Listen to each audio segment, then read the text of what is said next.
नमस्कार दोस्तों, हमारे मंथन चैनल में आपका स्वागत। आइए एक डिबेट और सुनते हैं सांजनी सर का। आदनिया मेहार आए हैं। हाँ जी, आदनिया मेहार, बताएं क्या कहना चाहते हैं। मैं अभी कुछ ही दिनों से आपका वीडियोस देखते आ रहा हूँ हम्म। और मैं ईश्वर को मानता हूँ सर। बाकी ये सारे जो हैं पाखंड, इन सबको नहीं मानता मैं। जात पात धर्म ये सब नहीं मानता, लेकिन आपके वीडियोस देख के मेरी भावनाओं को बहुत ठेस पहुंची है सर। मैं व्यक्तिगत रूप से अच्छा जी। ईश्वर को मानता हूँ, मैं ओके। विश्वास करता हूँ और पर्सनली मैं प्रचार नहीं करता कि सब लोग माने, लेकिन आप जैसे कौन हैं से वाले ईश्वर को आप मानते हैं? मतलब जैसे ब्राह्मणों सर। वाले, ईसाइयों वाले, मुस्लिमों वाले, या आपका अपना कोई ईश्वर है नहीं, पर्सनल? देखिए, मैं हिंदू समाज में पैदा हुआ हूँ, तो बचपन से जो मैं सीखते देखते आ रहा हूँ, सुनते आ रहा हूँ, तो मेरे मन में जो ईश्वर का जो रूप है, मतलब ईश्वर का एक्चुअली कोई रूप नहीं है, एक शक्ति मानता हूँ मैं उनको। और जिनके माध्यम से,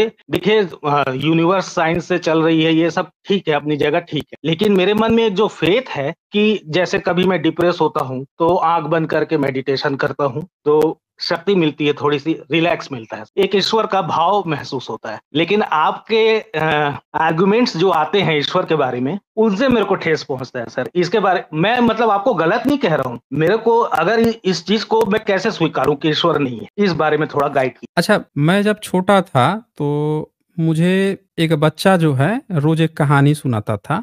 कहता था कि वहां जाओगे ना, वहां एक भेड़िया रहता है। तो मैं डर जाता था, तो मैं सोचता था कि वहां नहीं जाऊंगा, भेड़िया होगा तो मुझे मार देगा, काट देगा, खा जाएगा। तो मैं वहां नहीं जाता था। फिर क्या हुआ कि समय बदला और फिर मैं उस जगह से चला गया, हट गया। अब वो बच्चा फिर से बोला कि वहां ना भेड़िया रहता है, तुम गए नहीं। तो मैं वहां पे गया, आया, तब फिर गया, देखा वहां पे, तो वहां देखा तो घर बना हुआ था। तो मैंने कहा यार, यहाँ तो घर बना हुआ है, यहाँ तो भेड़िया है नहीं, अब क्या करूं? तो कह रहा है वो दरअसल भेड़िया ना इनविजिबल है, वो दिखाई नहीं देता, रहता यहीं पे है, वो दिखाई नहीं देता। तो हमने कहा कि अच्छा। तो फिर मैं वहां से जा रहा था तो मेरा पैर फिसल गया, गिर गया। अब वो बच्चे ने कहा देखो, तुम्हारा पैर फिसल गया, गिर गया ना, तुम मानते नहीं हो भेड़िया को ना, तो भेड़िया ने तुम्हें गिरा दिया। अब मैं कुछ दिन बाद से मैं जा रहा था, तो जा रहा था, रास्ते में ऐसा कुछ हुआ मेरे साथ कि अचानक से मुझे कुछ ऐसी खबरें मिली जो मेरे लिए अच्छी नहीं थी, और मैंने दोस्त से शेयर की। वो बोला कि यार तू भेड़िया को नहीं मानता ना, इसलिए तेरे साथ बुरा हो रहा है। तो मैंने लाइफ में जब भी कुछ गलत सलत होता था, जो भी चीज होता था, जब भी मैं उससे बात करता था, हर बार वो मुझे यही बताता था कि वो भेड़िए ने ऐसा कर दिया है। अब धीरे धीरे मेरे माइंड में ये सेटअप हो गया कि हाँ यार, वहां पे ना एक भेड़िया है, वो दिखाई नहीं देता है, लेकिन कुछ तो है यार।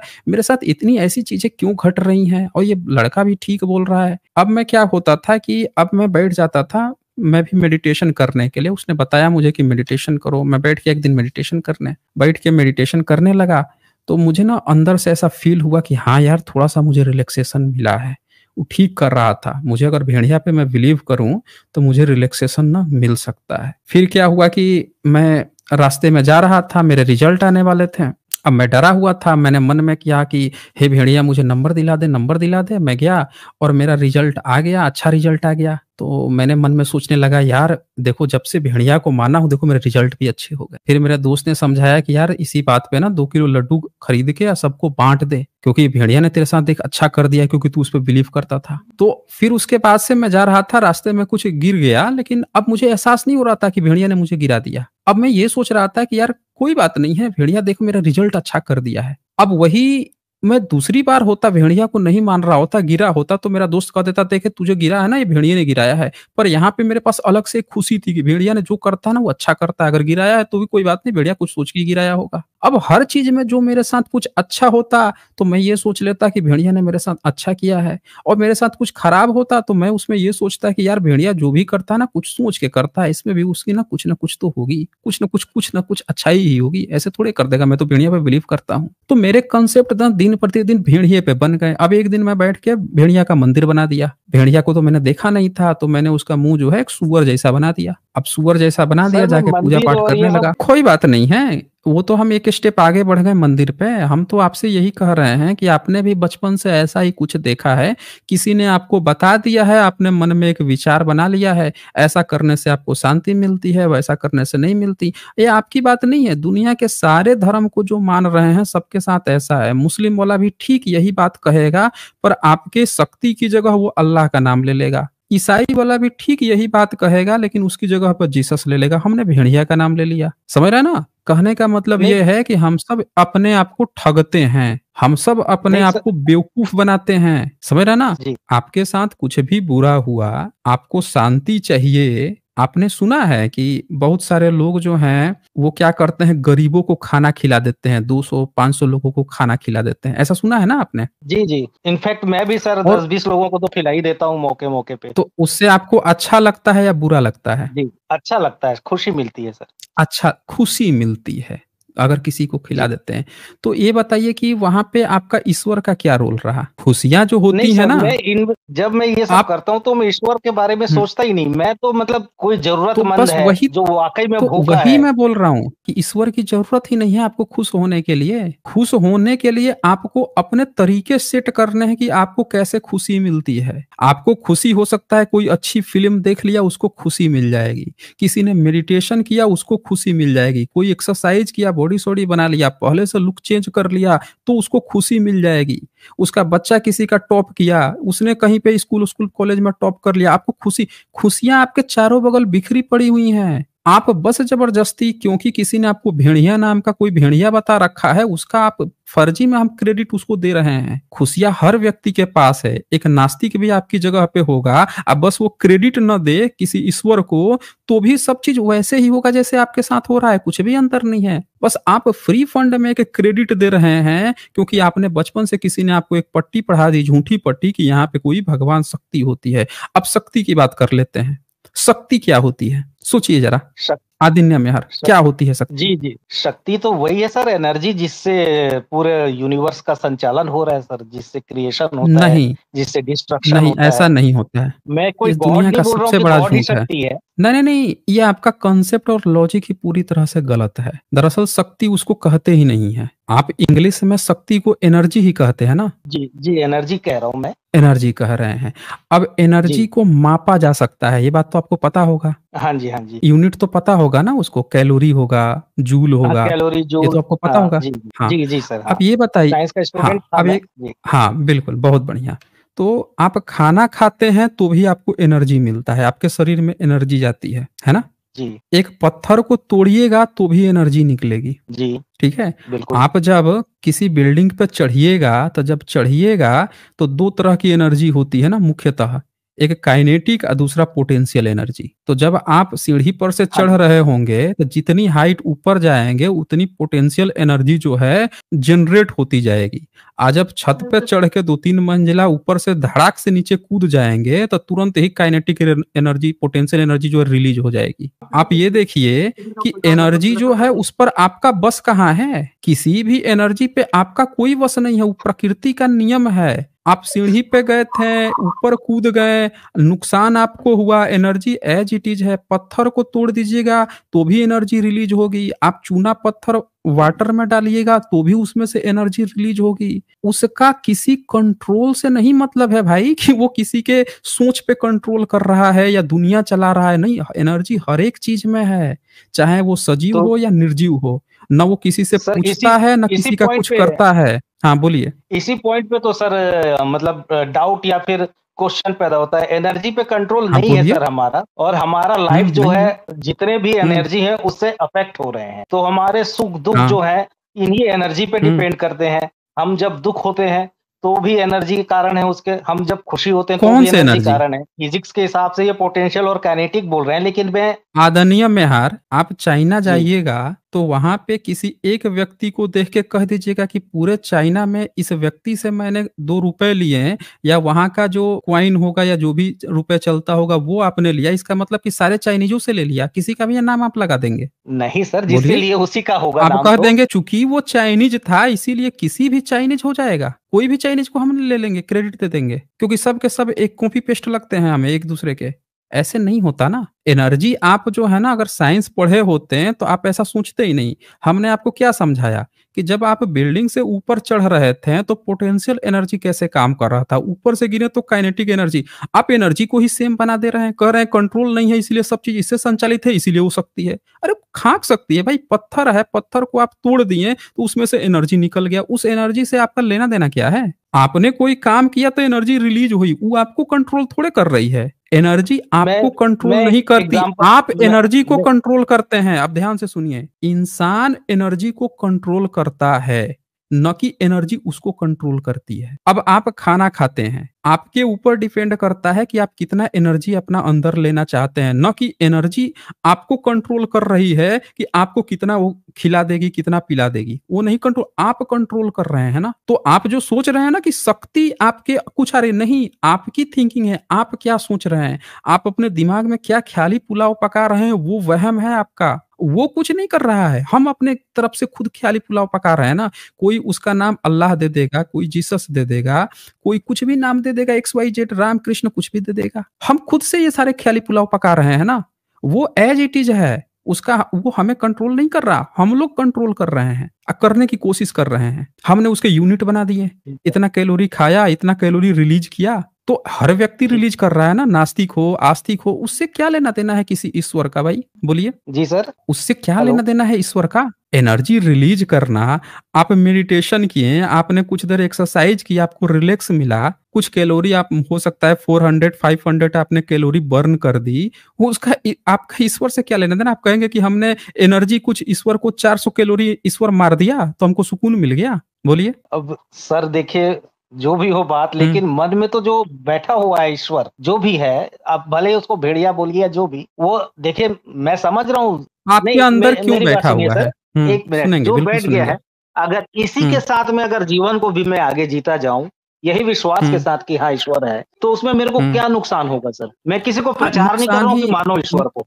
नहीं नहीं नहीं नहीं, उससे नुकसान मैं बता रहा हूँ क्या नुकसान और नुकसान है। एक डकैत को देखिए, वो पूरा अपना जिंदगी जो है इस झूठ की बुनियाद पे काट देता है कि डकैती करके ही वो अपना पेट पालन कर सकता है। वो जाता है दुर्गा काली पे, फूल माला चढ़ाता है, कहता है हे भवानी हमको शक्ति देना, ये हमारा जॉब है, डकैती करके आऊंगा। कुछ लोग उसको समझाने की कोशिश करते हैं कि यार डकैती अच्छी बात नहीं है, चलो मेहनत मजदूरी करके खाते हैं, लेकिन उसने अपना ड्यूटी बना लिया है। वो दुर्गा काली को भी मानता है, पूजा पाठ करता है, डकैती करके आता है। अब पूरी जिंदगी अपनी इस झूठ पे बिता देता है कि हम तो ईश्वर को मानते हैं भाई, अगर कुछ बुरा करना होगा तो ईश्वर ना करेगा। अब इसमें बुराई क्या है? हम तो ईश्वर को भी मानते हैं, हम डकैती भी करेंगे, यही हमारा पेशा है। इसी तरह से कोई भ्रष्टाचारी है, जिंदगी भर भ्रष्टाचार करता है या खूब पूजा पाठ करता है और सोचता है कि ईश्वर जो है हमारे इस चीज को माफ कर देना, वो उसको खराब ही नहीं मानता। अब पूरी जिंदगी इसी बुनियाद पे बिता देता है वो कि हम तो रोज पूजा पाठ कर देते हैं तो मेरा पाप कट जाता है। बहुत सारे गंगा नहाने चले जाते हैं कि हम जिंदगी जिंदगी जितना पाप किए हैं सब उससे धुल जाएगा, पूरी जिंदगी अपनी इस नहीं, मैं गलतफहमी ये में सब तो गुजार नहीं देते हैं। मानता हूँ सर, ये सब को मैं नहीं तो मानता। आप भी वही गलतफहमी अपने अंदर पाल रखे हैं ना, कि आप एक कल्पना में जो पाल रखे हैं अंदर, कि ये कल्पना जो हमारी है उसके रहते हुए ही सब चीज हमारा ठीक हो जाएगा, ये भी तो एक कल्पना ही है ना। ख्याली पुलाव पकाना, हम बच्चे को डराते हैं कि बाहर मत जाना भूत आ जाएगा, हमारा एक स्वार्थ छिपा हुआ है ना बच्चे को डराने का। हम लोग बच्चों को क्यों डराते हैं कि बाहर मत जाना, वहां पे ये रहते हैं वो रहते हैं? क्योंकि हमारा स्वार्थ कि बच्चे को कुछ नुकसान न हो जाए। लेकिन हम जानते हैं कि हम झूठ बोल रहे हैं, लेकिन हम अपने इस झूठ से वो बच्चे को डरा के, लेकिन बच्चा क्या हुआ है, डर रहा है, डरपोक बन रहा है। हम ये रियलाइज नहीं करते। आप भी एक डरपोक बन रहे हैं, एक कायर बन रहे हैं कि एक झूठी और गलत चीज की भरम पाल के अपनी कायरता को बहादुरी में कन्वर्ट कर रहे हैं। आप सोच रहे हैं कि आप बहादुर बन रहे हैं, लेकिन इसको कायरता कहा जाता है जब किसी झूठ को हम सच मान के पालते रहें। जबकि सच जो है, सच को सत्य स्वीकार कर लेना वो बहादुरी का काम होता है। लेकिन किसी झूठ को पकड़ के जिंदगी गुजार देना, उसको कायरता कहा जाता है कि ये हम जिंदगी में इतने कायर थे कि सत्य नहीं स्वीकार करने की हिम्मत नहीं जुटा सके कि सत्य स्वीकार कर सके। ठीक है ना, बहादुर वही होता है जो सत्य स्वीकार कर सके। ठीक है सर। 2 पॉइंट्स पे और डाउट्स क्लियर करने हैं। एक्चुअली बोलिए। डिबेट नहीं, मैं डाउट ही क्लियर करने के लिए आपसे बात करना चाहता था। मैं कोई बात अभी-अभी नहीं, आप आपका पूछ लीजिए। चैनल देखने लगा हूँ। एक तो लक, भाग्य क्या चीज़ है? ये मतलब धर्म से जुड़ा हुआ चीज़ है, ईश्वर से जुड़ा हुआ चीज़ है, या कोई नेचुरल एक्टिविटी है? लक जैसे किसी का अचानक से एक्सीडेंट हो गया या अचानक से मौत हो गया, या किसी को अचानक से खूब सारे पैसे मिल गए तो बोलते हैं लक से मिल गया। किसी को अचानक से बहुत प्रॉफिट हो गया किसी भी चीज़ में, तो लक से मिल गया। एक ये लक वाली पॉइंट, और दूसरी ये जितने भी फिजिकल एक्टिविटी हैं, जैसे योगा हो गया और भी अदर ध्यान हो गया, मेडिटेशन हो गया, ये आप धर्म से जोड़ के देखते हैं इसको कि ये अलग चीज है और इसको करना चाहिए या नहीं करना चाहिए, योगा, ध्यान, ये सब? देखिए, सबसे पहली चीज़ कि आपने पूछा ना लक क्या है? लक जैसा कोई चीज़ होता नहीं है। लक शब्द अक्सर हाँ उसके लिए इस्तेमाल किया जाता है जब हम दूसरे के पीछे की मेहनत नहीं जानते हैं। जब भी हम किसी दूसरे को देखते हैं, हम नहीं जानते कि वो रात में कितनी पढ़ाई करता है या वो अपनी ज़िंदगी में कितने कष्ट उसने भुगत के वो चीज़ हासिल की है और हमें क्या दिखता है, सामने-सामने दिखता है, अरे! हमसे तो मिलता-जुलता था, सब चीज़ ठीक था। देखो, अरे! ये ऐसे अचानक से इतना कैसे आगे निकल गया? ये कैसे टॉप कर गया?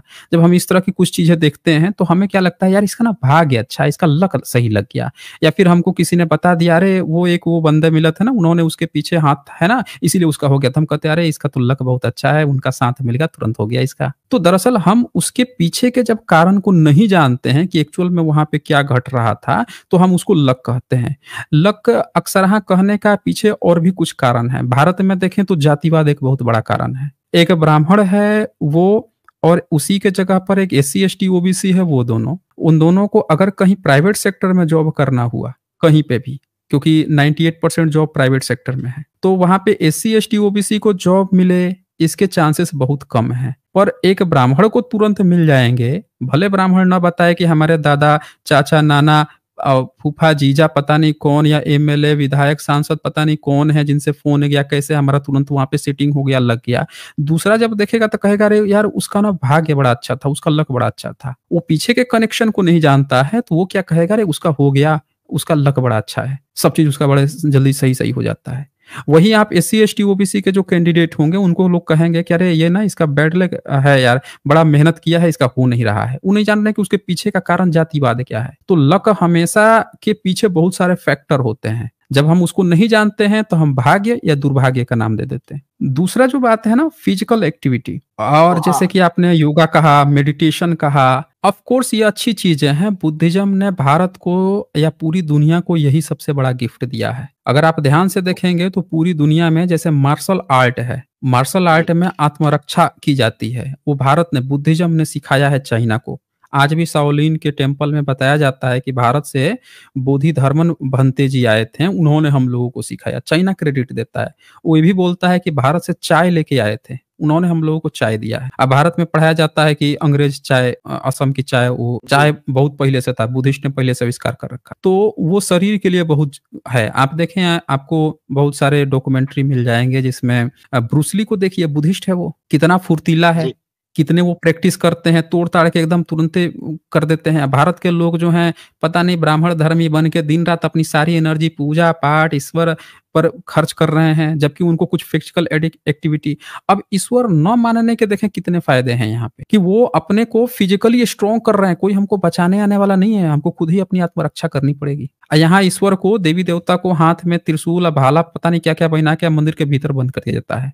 और बुद्धिस्ट जो है खुद उन्होंने मार्शल आर्ट किया कि हमको खुद से फाइट करनी पड़ेगी। तो फिजिकल एक्टिविटी शरीर के लिए बहुत जरूरी है, उसका धर्म से कुछ लेना देना नहीं है। हालांकि बहुत सारे लोग हैं उसके नाम पर धंधा खड़ा कर लिए हैं, धर्म खड़ा कर लिए योग हैं, वगैरह भारत में करिए, ये खेल योग, होता है। मेडिटेशन, ये सब हाँ, भी जो धर्म से अलग ही है ना?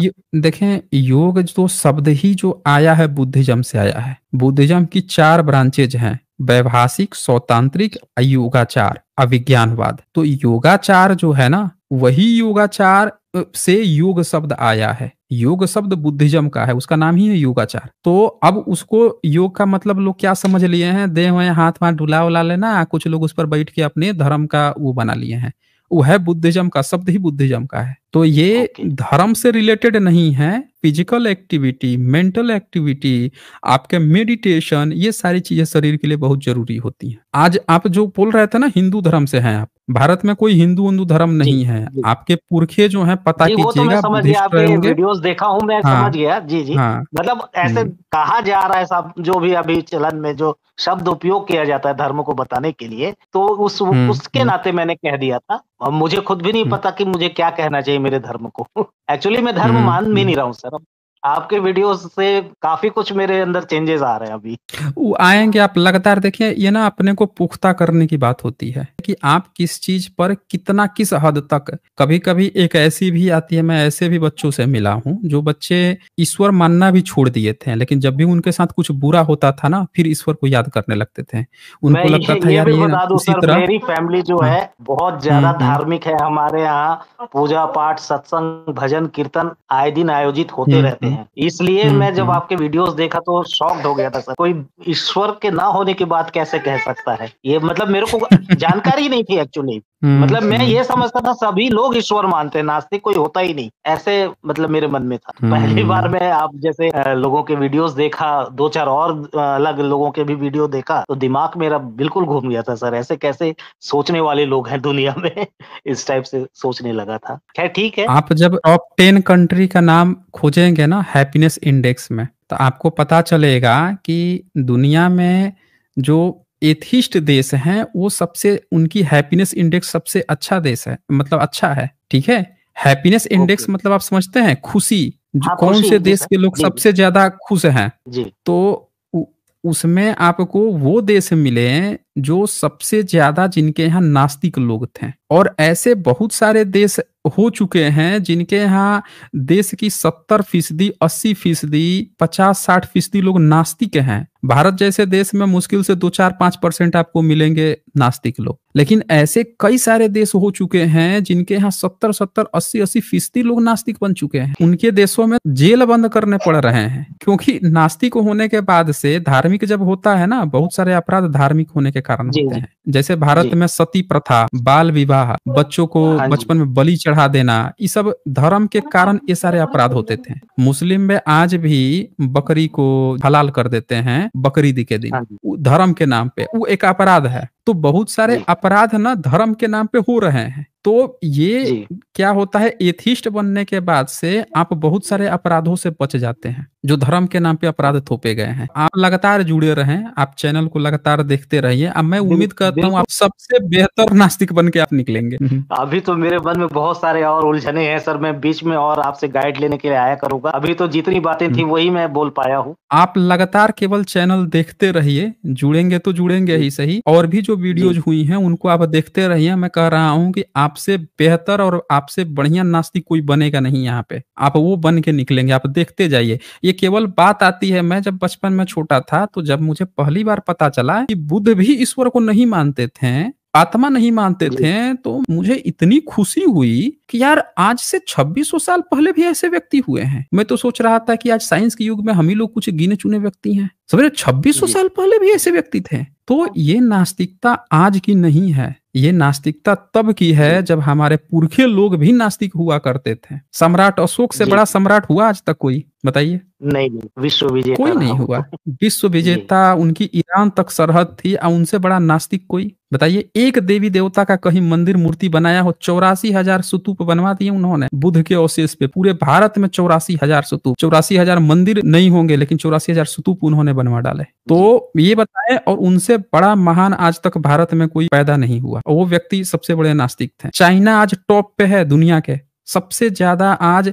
भारत में इलेक्ट्रॉनिक्स के 70 से 80% सामान भारत के मार्केट में चाइना से आते हैं। जी हाँ जी हाँ। पहले लिखता था मेड इन चाइना, अब नाम थोड़ा बदल देता है कि चाइनीज शब्द से कोई गलत फहमी न कर दे, अलग अलग नाम बना के बेचता है। जापान से, ये सब एथिस्ट देश हैं, बताइए, नास्तिक देश हैं सब। अब पूरे दुनिया का सामान बेच के घर चला रहे हैं दुनिया के। और हम लोग जो हैं भारत के लोग अभी आस्तिक में, ईश्वर में सोचते रहते हैं। तो एक चीज आप और जुड़े रहें। कहना है सर। बोलिए जी, एक बोलिए। चीज जैसे हमारा तो जो मूल धर्म या मूल जो ज्ञान जो है वो हम्म। बौद्धिज्म है, या उस समय का जो चल रहा था वो हमारा मूल है इंडिया का। तो अभी जो ये विलुप्त हो गया सर, इसको फिर से क्या उस लेवल तक पहुंचाया जा सकता है जो पहले उस समय जो पूरे देश में जिसका चलन था? आज तो भारत में ये विलुप्त हो गया है, तो या क्या ये फिर से भारत में फिर से चलने लगेगा? ऐसा कुछ उम्मीद है क्या सर? या कैसे हो सकता है ऐसा कुछ रोड मैप? किसी कोई ग्रुप, संस्था या कोई ऐसा कोई व्यक्ति हो? देखें, भारत में अगले 100 साल में भारत की ज्यादातर जनसंख्या बुद्धिस्ट हो चुके होंगे। ठीक है। भारत में बहुत तेजी से बुद्ध धर्म आगे बढ़ रहा है, और बुद्ध धर्म को टक्कर देने वाला भारत में कोई भी धर्म नहीं है, ठीक है? इस्लाम नहीं जी टक्कर दे सकता है, इस्लाम पूरी दुनिया में आखिरी पायदान पे जा रहा है, क्योंकि इस्लाम में सबसे पहले महिलाएं ही उसका बाइकआउट करने वाली हैं। जिस तरह से दुनिया जी आगे बढ़ती जा रही है और कई देशों में आप देखिए, आप ईरान में ही देख लीजिए, वहां पे उसको जीता दिया गया वहां के लोगों ने, जिसने कहा था कि हम जीतने के बाद से बुर्का प्रथा पे हटाएंगे या बुर्का का सपोर्ट नहीं करेंगे, और जिसने कहा था हम बुर्का प्रथा सपोर्ट करेंगे, उसको हरा दिए सब सपोर्ट करने वाले को। जी तो इस्लाम जी की महिलाएं जो हैं, जो बढ़ती हुई ग्लैमरस दुनिया है, फीमेल की जो थिंकिंग होती है उसको आप लंबे समय तक दबा नहीं सकते हैं धर्म के नाम पे। ग्लैमरस में जी सब चीज बह जाता है। तो इस्लाम का और देखें उनके यहाँ सऊदी वऊदी में भी अब चेंज आया है, सिनेमा देखने पे रोक थी, वो भी अपने को बदलना शुरू कर दिए हैं। तो वो ढलान में नहीं रोक पाएंगे। बुद्ध धर्म ही एकमात्र ऐसा धर्म है जिसको सारे दुनिया के 200 से ज्यादा धर्म गुरुओं ने मिलकर और बुद्ध धर्म को दुनिया का सर्वश्रेष्ठ खिताब दिया था। तो ये हम सबको समझना पड़ेगा कि आने वाला जो फ्यूचर है, आप हॉलीवुड में सारे हीरो को देख लीजिए, आप यूट्यूब जी देखिए ना, यूट्यूब में भारत के जितने सेलिब्रिटी हैं, चाहे वो ब्राह्मण ही क्यों ना हो, किसी भी वर्ग परिवार से, जो आपको बैठकर दिन रात रामकृष्ण का चूरन बेच रहे हो, आप जाके देखिए उनके घर में बुद्ध हैं कि नहीं है। सब अपने घर में बुद्ध जी लगा के बिल्कुल बैठे हुए हैं, मूर्ति सब लगा के बैठे हुए हैं। तो बुद्ध बुद्ध की धर्म मूर्ति को सर कोई मेरे घर में भी है जस्ट, लेकिन हमने उसको एज ए शो पीस लेके आया था, उसके बारे में कुछ पता भी नहीं था हमें। मैं एज ए क्या शो पीस कहा हमारे आपसे, ड्राइंग रूम में रखा हुआ है। तो मैं वही जी तो आपसे कह रहा हूं कि बुद्ध को कोई रोक नहीं सकता है, क्योंकि वो एक ऐसे हैं जिनको लोग गाली देने के बाद से भी अपने घर में रख रहे हैं। बताइए, ऐसा व्यक्ति को जिसको वाल्मीकि रामायण में गाली दिया जा रहा है कि चोर है, नास्तिक है, फिर भी जो कट्टर हिंदूवादी हैं वो भी बुद्ध को रख रहे हैं, चाहे भी जैसे करके। तो बुद्ध को कोई रोक पाएगा फ्यूचर में? कोई नहीं रोक सकता है, समझ रहे हैं ना? जी सर बुद्ध को जी जब सर जी चाइना नहीं रोक पाया, चाइना ने इस्लाम घुसने नहीं दिया अपने देश में, ईसाइयत को नहीं घुसने दिया, ब्रह्मनिज्म तो जा जी नहीं सकता था, जैनिज्म नहीं जा सकता था, लेकिन बुद्ध धर्म तो पूरा चाइना में है, सोचिए जापान में है, जी कोरिया में, हर कहाँ नहीं है। तो बुद्ध धर्म को जी कोई नहीं रोक सकता है। यही भविष्य है, इसीलिए यही हमारे पुरखे हैं। तो हम लोगों को जितना जल्दी सत्य एक्सेप्ट करके आगे बढ़ना है, आगे बढ़ सकते हैं। ठीक है फिर, ओके। जी sir, thank you sir, thank you, नमस्कार सर। हाँ, ओके। आज बस इतना ही, फिर मिलेंगे हम अगली वीडियो में अगले जानकारी के साथ। तब तक के लिए नमस्कार।